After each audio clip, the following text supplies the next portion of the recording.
Texas plays Arizona State New Year's Day at 12 p.m. Eastern Time. High noon from Atlanta. It's the Peach Bowl. It's on ESPN. I have a theory that I'm working on. I'm just workshopping this theory in my head. Are we looking at a college football playoff look-ahead game?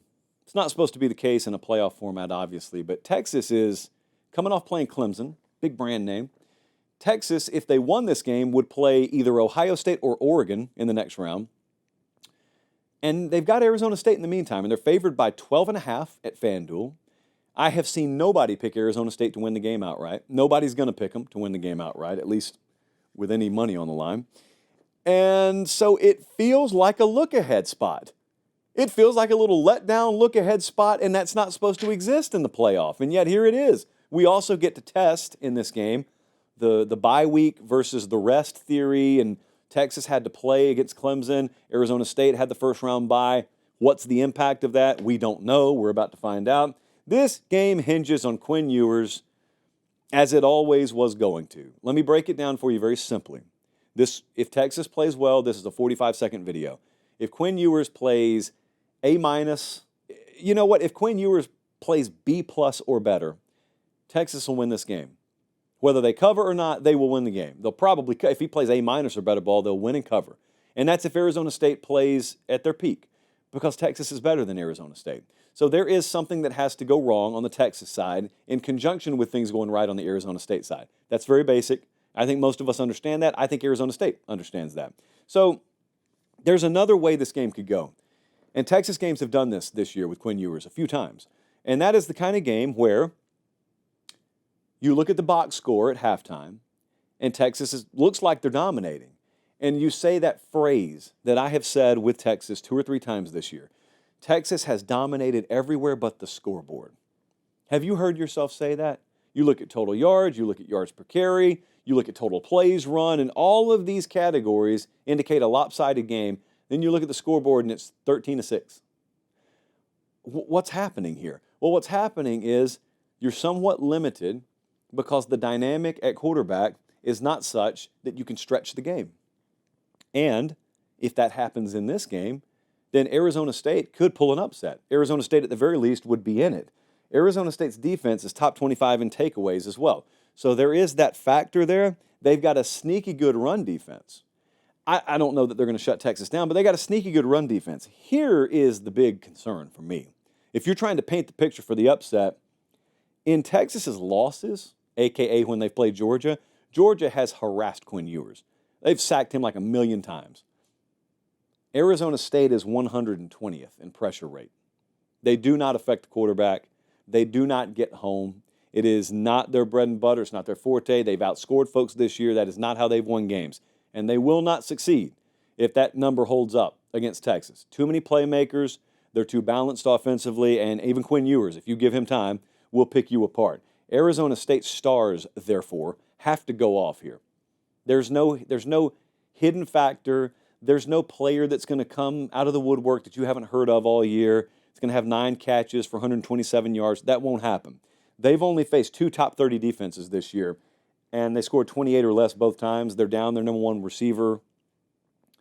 So Leavitt has to do what he's been doing. You know, Leavitt's got 3+ passing touchdowns 6 of his last 8 games. Cam Scatterbo has ran for 150 or more, 150 from scrimmage, 3+ touchdowns. He's done that in his last 3 games. So they've peaked at the right time. They're big-time players, have made the big-time plays in big-time games. The old phrase they have adhered to. So this is the biggest moment now.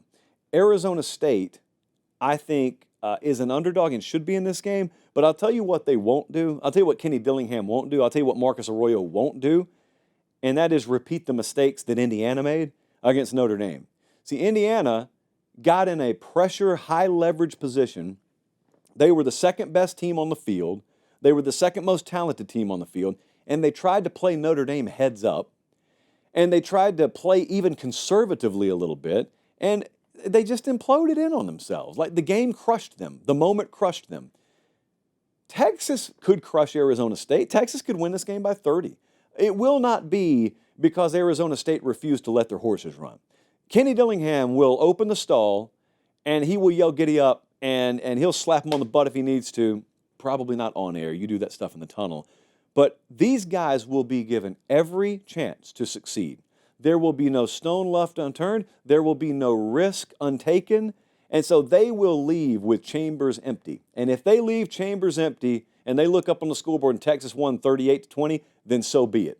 But they will not leave Mercedes-Benz Stadium thinking to themselves, man, we never even used this. We never even did that. We left so much in the tank. Nope, that will not be Arizona State. Let's take a look at what the model thinks. Colin, our number at FanDuel right now is Texas minus 12.5. Look at what the model thinks. The model has notoriously been drunk on Texas since its inception. And lo and behold, here in, what will be the year of our Lord 2025, by the time this game is kicked off, the model has just punted on Texas. The model has turned over a new leaf. The model's New Year's resolution is horns down, apparently. It only has Texas winning by 9. You may be thinking to yourself, okay, it's still got Texas winning. Yeah, that's a 3.5-point deviation from the spread in a playoff game, where all of our other numbers are right in line with FanDuel, because this time of year, there is no huge value to be found on these numbers. So, I don't know what the model thinks it knows here. I think what it knows is what I just said. Arizona State's got some good players. Arizona State's playing really hot football. I could see Arizona State playing as loose as can be and Texas being a little tight in the second half. Could the pucker factor impact this game? Could. We'll see. I think Arizona State will keep this a little bit closer than maybe Vantool thinks and maybe a lot of other folks think. So I'll follow the model here. I'll take Arizona State to keep it within the number. I will take Texas to win. I don't think big upsets are going to happen in the playoffs this year and years moving forward. I don't think that's the way this tournament is going to work. But I'll take a chance there on Arizona State plus the points. I may even bet some money on it. We'll see.